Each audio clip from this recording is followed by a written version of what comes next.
বান্দা যখন আল্লাহ পাকের কোনো নিয়ামতের শুকরিয়া আদায় করে, আল্লাহ রাব্বুল আলামিন বান্দার প্রতি খুশি হন। আল্লাহ রাব্বুল আলামিন আমাদের অসংখ্য অগণিত নিয়ামত দান করেছেন। কি পরিমাণে নিয়ামত দান করেছেন আমরা যদি বলতে শুরু করি, আমাদের গলায় গালি শেষ হয়ে যাবে, আমাদের হায়াত ফুরিয়ে যাবে। যদি বলি আল্লাহর নিয়ামতের পরিসংখ্যা শেষ করা সম্ভব হবে। বর্তমানে কম্পিউটারের যুগ, কম্পিউটারে যদি আল্লাহর সংখ্যা নিয়ামতের সংখ্যা ধরতে শুরু করি, কম্পিউটার সংখ্যা এখনো যাবে না।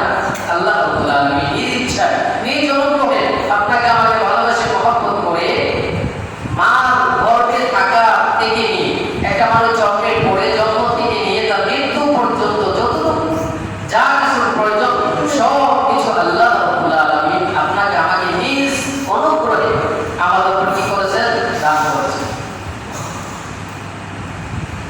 আল্লাহ রাব্বুল আলামিন কোরআন কারীমের মধ্যে ইরশাদ করেন, ওয়া ইন তাউদ্দু নি'মাতাল্লাহি লা তুহসুহা।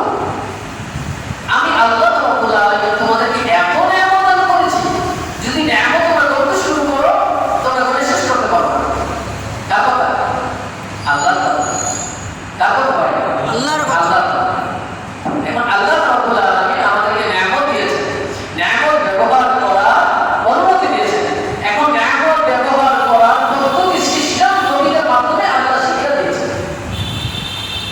নিয়ামত আল্লাহর দেওয়া নিয়ামত যদি আমাদের মন মতো ব্যবহার না করে, আল্লাহর হুকুম নবীর তরিকা অনুযায়ী যদি নিয়ামতগুলো যথাযথভাবে ব্যবহার করতে পারি, আল্লাহ রাব্বুল আলামিন খুশি হবেন।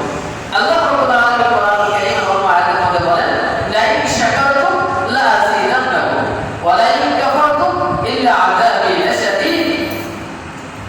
তোমরা যদি আমি আল্লাহর নিয়ামত ভোগ করে জবান দিয়ে নিয়ামতের শুকরিয়া আদায় করো, আমি আল্লাহ খুশি হয়ে তোমাদের নিয়ামতের ভিতরে প্রশস্ততা দান করব, নিয়ামতের ভিতরে রহমত দান করব, তোমার নিয়ামতের ভিতরে বরকত দান করব।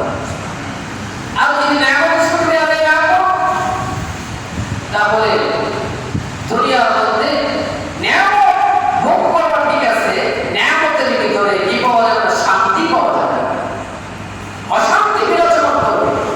আর পরকালে আমি আল্লাহ রাব্বুল আলামিন কঠিন হাতে তোমাদেরকে শাস্তি প্রদান করব, তার জন্য প্রস্তুতি করব। আল্লাহ রাব্বুল আলামিন আমাদেরকে অসংখ্য অগণিত নিয়ামত দিয়েছেন।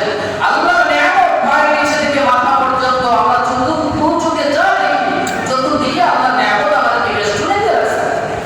আল্লাহ পাকের নিয়ামতকে যথাযথভাবে ব্যবহার করা, নিয়ামতের শুকরিয়া করা হলো আমাদের কাজ।